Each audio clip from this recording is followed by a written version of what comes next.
Hi, I'm the Last Goth Unicorn, and today we are going to be talking about my end of month wrap up. It is the April wrap up, it is that time of the month. I had a slow month this month. I didn't read as many books as I normally do, which is a little disappointing to me, but you'll have to forgive me. Tomodachi Life came out. And also, the start of the month was like so busy and also so slow at the same time. It was really weird. It's been a weird month. I feel like it was 100 years and 10 minutes at the same time. So, getting started with that, let's get into my first book. First book I read this month was Nightmare Society Volume 2. It was higher quality writing than the first one. A little less heart, I would say, than the first one. The art was fantastic, once again. But overall, it was, I would say, an improvement on the collection. I really enjoyed the. What do you say? I enjoyed the different elements in it. I felt like the stories had a little more variation. I thought that some of the based on true stories ones were really interesting. But I don't know, a lot of them hit a lot less hard for me than ones that were in the first book. I just feel like the scare factor was not as thick in this collection. So I ended up giving it a 3-star, which I think is an improvement on what I gave the first one, but the first one definitely had more stories that have remained in my head. But to be fair, my ranking system is super arbitrary, so it's just kind of what I'm feeling in the moment. The next book that I read was The River Has Roots, and this is a 5-star book for me. This book made me ugly cry. It made me feel so many things. I literally spent probably the last half of the book trying to read through my tears because I was just constantly crying for the last half of this entire book, and it was incredible. It was genuinely, oh, I just talking about it makes me want to read it again because it was so good. I was hunting for this book for months, and when I finally found it at the store, I instantly got it because I was like, I've got to read this. And I was right. I did have to read this. It changed me fundamentally on many different levels. And unfortunately, I don't know if a book will make me cry like that for a very long time. So the next book that I read was Alice in Wonderland. I gave this a 3.25. Harlan Ellison's Alice in Wonderland, 3.25 for this one because a lot of the stories in it that I really liked I had read before. Some of the other ones were just really silly. But I did really like some of the stories in here of specific reference. Nothing for My Nude Meal and The Wind Beyond the Mountains, I think, were the two really big ones for me in here. But I had also already read Nothing for My Nude Meal. It's in Alone Against Tomorrow as well. So the other thing that I really enjoyed about this is it has little paragraphs written about each story by Harlan Ellison, talking about why he wrote it, what his inspiration was, etc., etc. And I thought that was really fun. It's really cool to read stuff like that, especially when the author is dead now. May the devil keep his soul. So that was really fun. The next thing that I read was The Bone Dolls Twin. And this one, if you remember, if you watched my last month's wrap up, was in my honorable mentions, because I had mostly finished it, and I did finish it, and it was really good. I really like this book. I give it a 4.5, and I just keep saying that I really like it because I don't know how to explain what I liked about it, because I liked the magic system, I liked the world building, I liked the setting, I liked every element of it. I gave it 4.5 because I did feel like it dragged at times, but I loved the characters, I liked the setup, I loved everything about it. And then I found out, and then I got to the end, right? and realized, to my dismay, it is part of a series. So it ends on just this insane cliffhanger that made me go, are you kidding me? That's it? And then I found out it was a part of a series, and I was like, you've got to be kidding me. So I am going to have to get the rest of the series at some point, but currently I'm just not feeling reading a fantasy series. So I'm just going to sit on this one for a while. I'm just going to like really let it marinate in my system because I really, really liked it. I really liked Arcanel. He belongs in my heart forever. The next book that I read was The Last Unicorn, and this one's kind of cheating because this was a reread, but man, oh man, this is a 5-star book for me. This is my favorite book, if you couldn't tell by my name. I love The Last Unicorn. It's so, so, so, so good. I just absolutely adore it in every way, shape, and form. Anyway, The Last Unicorn, it is my favorite book. I love this book. This is the first time I've annotated it personally. The first version I ever got was somebody else's annotated version that I thrifted. But this one I bought for myself. I bought myself a new copy because my old one is literally like ripping out of its spine at about 3/4 of the way in. Or, yeah. The last fourth of the book is like falling out of the spine. So I was like, I can't read that again. I need to get a new copy. Got a new copy. So good. So worth it. I really enjoyed annotating it. I plan to make a video about it and the movie and do like a little comparison there. And yeah, that's The Last Unicorn. That's one I read. The next thing I read was Malice by Heather Walters. You didn't hear my wrist crack just now, did you? That was pretty rough. That was pretty loud. Anyway, Malice by Heather Walters was the next book I read. And I give this 3 stars because it had a lot of elements that I really liked, specifically in world building and in the like interpretation of the Sleeping Beauty myth. The way that it interpreted it, I thought was really interesting. It is definitely heavily inspired by the Disney film in a lot of ways. So it's kind of it is an interpretation of something inspired by something that was inspired by, because the Disney version is a version of the ballet. So yeah. You get it. You understand. Everything else about the book, I did not like. I barely liked the romance. I didn't like the twists, mostly because I saw them coming. I didn't like the ending at all. Like, at all. I described the last 50 pages to my partner as being very silly, and I'm going to stand by that. And also, it ended on a weird cliffhanger because it's part of a series, and I knew that, and I just didn't think it would end on such a terrible, awful, stupid cliffhanger, but it did. And it was just a cliffhanger that made me not want to read more. It was a cliffhanger that made me go, all right, I'm done. So that was Malice, 3 stars. And then I read Tender as the Flesh by Augustina Bazterrica, and Augustina Bazterrica has to be one of my favorite authors right now. The translation by Sarah Moses is just fantastic. This is a 4.5 for me. I gave it 4.5 rather than 5 stars because there were a bunch of like interesting threads that I just felt like were not satisfyingly concluded.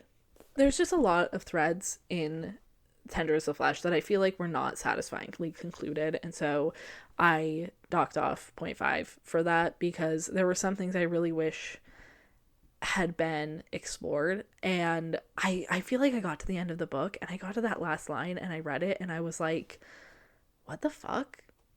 What am I supposed to feel right now? And I got there. I know what I'm supposed to feel. I understand now. I really like Augustina Bazterrica's ability to write just awful people as main characters. Really respect it. Really fun. Really, really fun.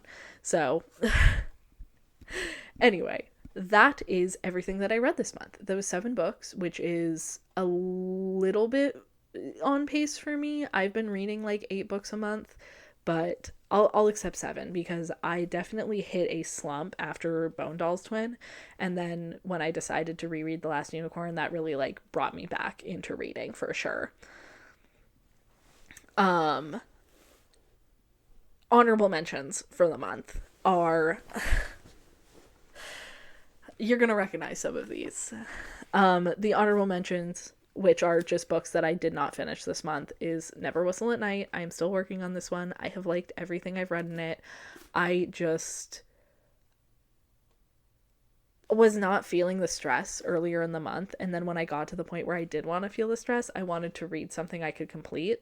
So I did Tenders of Flesh because I knew it was shorter, but I will continue Never Whistle at Night. I am really into it. I've liked everything in it so far. So the next thing, next honorable mention, is The Faithless. I'm still working on this one. I read like 3 chapters this month. I just was not feeling, I'm feeling the second book burn of this one for sure. It's just a little bit slower, but at the same time, infinitely more stressful. So I'm just gonna really, really work hard to get through this one. And then this one is an honorable mention, and I'm literally only mentioning it because I need evidence that I actually tried to read this one. And I am saying this because there was another book that I needed evidence that I actually tried to finish it, and I did not get evidence of it before I gave up and sent it away. Uh, so this one, this honorable mention goes to The Night and Its Moon, and I need evidence that somebody knows that I tried to read this book, but it is so rough with the way that Knox is written is so rough. It is really difficult to read, and I just can't keep up with it. Like, it's just like really, really hard to read Knox's perspective because I have like read books where it's hard because Knox is a person of color and the author is most definitely not. And you can like really tell in the way that it's written. And I just, it's just really taking me out. And I basically I read a bunch of reviews because I was like, does this get better? And basically all the reviews say it gets worse. And I believe them. I'm going to believe them because when I don't believe the reviews, sometimes I don't believe the reviews and I read something and I'm like, oh, I was right. This is like terrible. And all the reviews say it's fantastic. But I just, on this one, I just don't think that it's going to treat me right. Anyway, that is my honorable mention stack. Now into my TBR for May. You're going to recognize some of these from last month's, at least one of them, I think. Yeah. Which is going to be this one, which is the Mammoth Book of International Erotica. I am going to give this one another try. I did not pick it up last month because it was intimidating me. But this month, the Tomodachi Life Burn is the craze is kind of fading in my system. So I'm still enjoying the game and I'm still playing it a fair amount, but I am also reading more. So I should be able to read a couple stories in there, here and there, and then play Tomodachi Life and then like read a couple stories and then, I could make it work. The next thing is I'm gonna give Iron Widow a try. I did not realize this was YA when I first bought it, so I'm hoping that because it's YA, it'll be a little bit easier to read, despite the fact that I think it's like 400 some pages.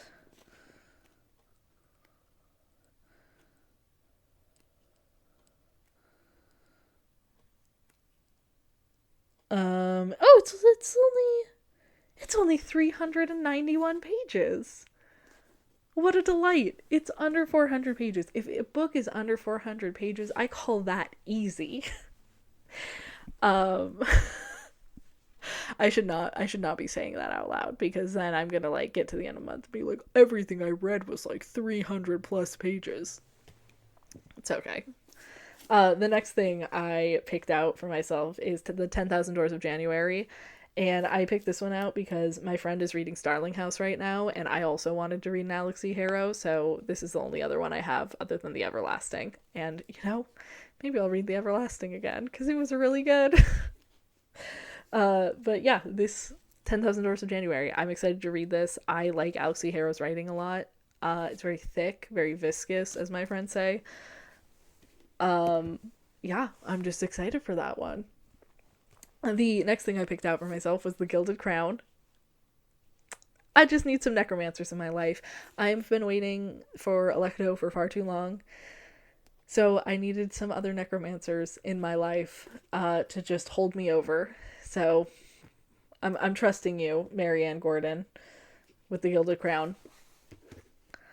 The next book I have, this one was randomly rolled, but I got Long After Midnight by Ray Bradbury, and it's a collection of short stories, and I'm hoping that I really enjoy this, because I liked Ray Bradbury a lot when I was younger, but my tastes have, like, changed a lot, so maybe I'll, like, hate it, but I guess we'll see.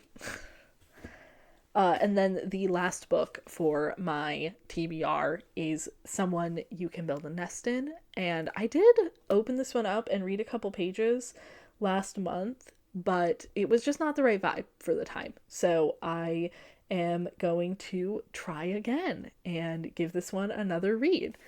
And I'm really excited. I'm really interested in the plot of it. I've been trying to read more queer books because, frankly, a lot of the books that I have collected over the years have been like older, and some of them it has been very fortunate, like the Bone Dolls Twin. This book I would say has a lot of queer topics in it, and so that was very fortunate for me. Things like Alice in Wonderland do not have those things in it, and I unfortunately spend a lot of time reading books like that, but I actually kind of have a nose for older books that have like queer topics, like the Bone Dolls Twin and Blue Champagne. Were two books that I happened to pick out randomly at the thrift store years ago, and they turned out to have these queer elements in them, which I'm kind of good at figuring that stuff out. I go to the bookstore and I look at the bookshelves and I say, you know what, I bet this one's queer, and I look at it and I'm right, like, I would say 75% of the time, at the very least. But yeah, that concludes, before I ramble too much, that concludes my wrap up and my announcement of my TBR, which I will say once again, I'm not beholden to my TBR. If I decide to mix it up during the month, I will mix it up, because that is what I feel like doing. Yeah, I ended up getting rid of a bunch of books this month that I just didn't think I would enjoy reading. So my stack of books has actually decreased fairly significantly, to the point that I don't actually think I have. I think I might just barely have enough books now to complete my 75 book reading goal. I might just barely have enough. I actually don't think I have enough, now that I think about it. No. No, I don't think I do. I don't think I do, but that's okay, because that means when I get towards the end, I'll just use my library card, right? Like, anyway, thank you so much for being here. I hope that you enjoyed watching this video and me go on my little rambles and tangents, as well as hearing about the books that I read. I hope to make a video on The Last Unicorn very soon, as well as I wanted to make a video talking about the fantasy setting of the Bone Dolls Twin and Malice in comparison to each other, because they had some really similar elements, and I thought it was interesting, especially because they're books written like 20 years apart from each other. But anyway, yeah, that should be everything. If you are interested in me doing like a silly reading vlog for a book, please let me know. I have a couple that I think would be interesting to do that for. Specifically, I think City of Bones might be really fun to do that with because it's like an old classic YA that I've never read before. And I'm really excited about that one. I did also think that it would might be fun to do Sword Heart by T. Kingfisher, which I just got. It's a book in a genre like it's like a cozy fantasy, and I don't really do cozy at all. But I have a bunch of other options. I thought that Molly Bond might be kind of fun, as well as Hungerstone could be interesting, or perhaps Sister Maiden Monster. So if any of those books interest you in hearing my thoughts as I read through them, I do make like voice notes for almost every book I read just to like keep my thoughts clear. And if you want to hear those, if you would like to have a more interactive almost setup for some of this, let me know, because I think it could be kind of fun to try. But I also have a bunch of fucking weird books. Like, I don't want to read anything normal. I just want to read weird shit, apparently. So, thank you so much for being here, and thank you for watching this video. I am gonna go now. I'm gonna let you be. I'm gonna let you have your day back. Thank you so much. Remember to stay off-putting and stay obscene. It is the best thing you can do in a time that is demanding conformity.